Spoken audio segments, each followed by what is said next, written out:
বায়াতবদ্ধ না হলে জাহিলিয়াতের মৃত্যু হবে। তাহলে বর্তমান সময়ে আমরা কোথায় কার কাছে বায়াতবদ্ধ হব? বায়াতের ব্যাপারে বলা হয়েছে, প্রথমত কথা হলো বায়াত হবে রাষ্ট্রের যিনি রাষ্ট্র নায়ক থাকবেন, খেলাফতের দায়িত্ব যিনি থাকবেন, ইসলামী খেলাফতের যিনি রাষ্ট্রপ্রধান থাকবেন তার হাতে বায়াত, অর্থাৎ রাষ্ট্রের যিনি প্রধান। এখন আপনার রাষ্ট্রে, আপনি যে রাষ্ট্রে অবস্থান করছেন সেই রাষ্ট্রের রাষ্ট্রপ্রধান কি ইসলামী শাসন পরিচালনা করছেন, তিনি কি ইসলামী খেলাফতের বিষয়টি দেখছেন, তাহলে তার হাতে আপনি বায়াত গ্রহণ করতে পারবেন। তবে এটা বিশ্বের কোথাও এখন নেই। তাহলে বায়াতটা কোথায় আসবে?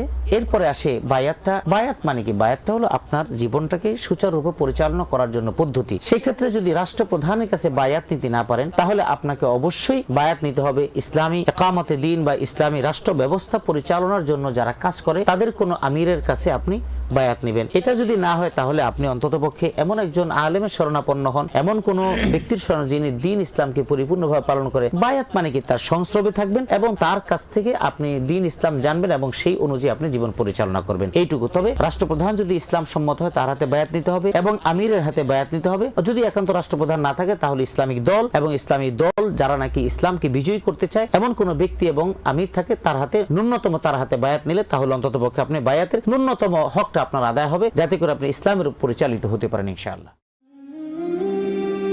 হেভেন টিভি, জান্নাতি আহ্বানী প্রতিক্ষণ।